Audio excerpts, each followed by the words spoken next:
And we're broadcasting tonight's show live from the Dunkin' Donuts Music Lounge at the studios of iHeartRadio in Hartford, home of our flagship station, 97.9 ESPN. And, of course, every afternoon, Rob Dibble, who's in here somewhere, hosts a show with Ben Darnell. We appreciate them. They talk UConn all the time. So tune them in between 3 and 7 weekdays on 97.9. We're with Jim Mora. We'll be with him every week for the Coach's Show, an hour show. We got a live audience here in with us.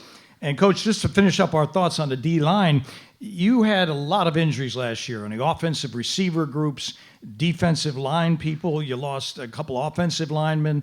Tell us about the defensive line right now. You mentioned 11 players. I'm looking at this little chart of mine. I don't have 11 Here, guys. let me see your chart. It doesn't include the guys. I know, I'm going going to to tell you you're missing. Okay, you got Price Yates, really good player. I mean, last year was his first year playing.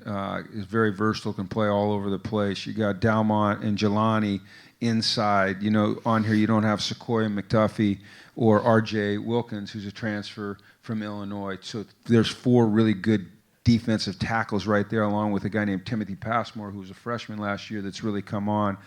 You got Eric Watts and you got Carter Hooper out there. And then, you know, we've got some guys that can rush the passer. I don't know if you guys remember Langston Hardy, who came in here pretty highly acclaimed. His dad played in the NFL for a long time. And he's really he's had 2 knee surgeries in less than 2 years. And he stayed healthy through camp and done a really good job. Donovan Mitchell, who has just done Donovan Branch. God dang, I always screw that one up. He understands. He's studying right now. He's not listening. So, but number 58, really Thankfully. good pass rusher, and then Nate Voorhees, who's another young guy that's a really good player. So, we've got some guys that can do some things up front, and it's nice to have some depth. Eric Watts is, probably of that group, the guy that, has had the most impact and should have the most impact. He's a very skilled guy. He's a 6'6", 275-pound kid that can run really fast. He'll play in the NFL. So, we've got to find a way to maximize those guys, keep them healthy, keep them fresh. We can get into the, situation at the end of the game where team's throwing, then we can, have some guys that can rush the passer a little bit. You have a new special assistant. Let's find out about him. John Pagano is his name. He's got a really deep NFL experience on his resume. Will he be helping you on the defensive side? What's the story there? So Johnny, as I call him, Johnny and I go back to Boulder, Colorado. When we were both kids. I've known him since I was 6 years old. And his dad was a head coach at Fairview High School, and my dad was coaching at the University of Colorado, and we used to run around together. You've probably heard the name Pagano. His older brother, Chuck, was the head coach of the Colts. Tremendous coach, was a defensive coordinator in the NFL for a long time.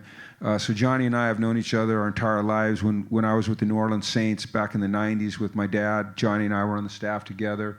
And then my dad, when he went to Indianapolis, hired Johnny with him. And then Johnny stayed in the league for a long time, was the defensive coordinator of the San Diego Chargers, had a lot of success, was the defensive coordinator, assistant head coach of the Oakland Raiders, had a lot of success, has been with tremendous coaches his entire career. Vic Fangio being one that's had a tremendous influence on him, who's one of the top defensive minds in the NFL right now. So Johnny was out of football this year, living in Colorado. Like I said, he's, one of my close friends, and I gave him a call in the spring. I said, you know what, first of all, I tried to hire him at UCLA. When I was the head coach there, he was the first guy I called. I said, "You need to come to college football. It's awesome," And he said, "I'm going to stay in the league for a while." And then when I got to UConn, I said, "You need to come to UConn. It's awesome. College football is the greatest. I'm going to stay in the league for a while." Had him come out this spring and spend about 5 weeks with us. So he was around our players, and he fell in love with our players. Our players fell in love with him.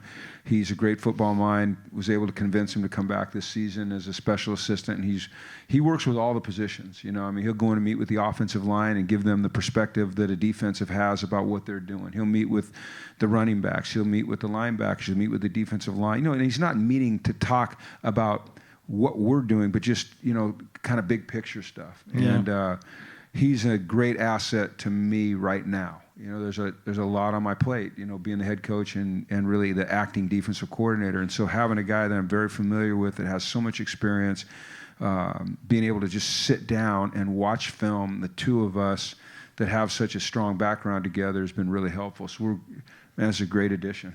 He's a big-time addition to our staff. Unfortunately, his son is a college football player, so he's going to, and I'm not going to take him away from his son, so he'll be in and out a little bit. He won't be at every game. Mm-hmm. But big-time addition. Let's talk about those two hats you have to wear. Obviously, defensive coordinator, there's game planning, a lot of that stuff. Then on game day, obviously, when your team's on defense, you're totally in there.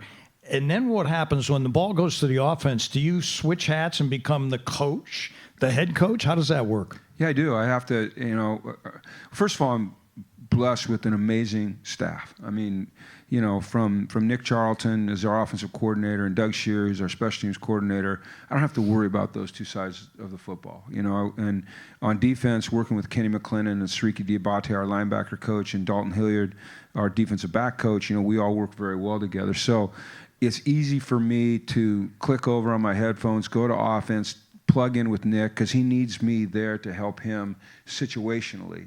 What are we going to do when we get to fourth down? What am I thinking about, where we are in the game and how our philosophy needs to adjust or change depending upon what's happening, big picture stuff. So, fortunately, I've been doing this for a while, so it's not as hard as maybe it could be if I was new to this.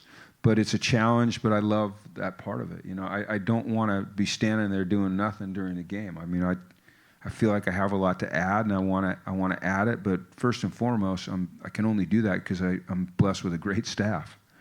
Well, it all begins a week from tonight, the 2023 season opener. Football Huskies will be hosting the Wolfpack of NC State of the ACC. We're going to talk about that in a second.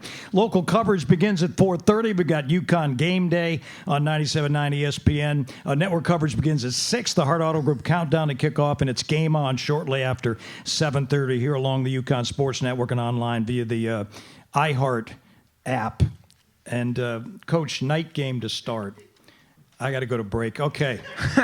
Hey, let's take it to a break, and then we'll talk about the night game. If Vanessa wasn't here, what would I do? All right. We'll be back with Jim Mora. This is the UConn Football Coaches Show on Learfield.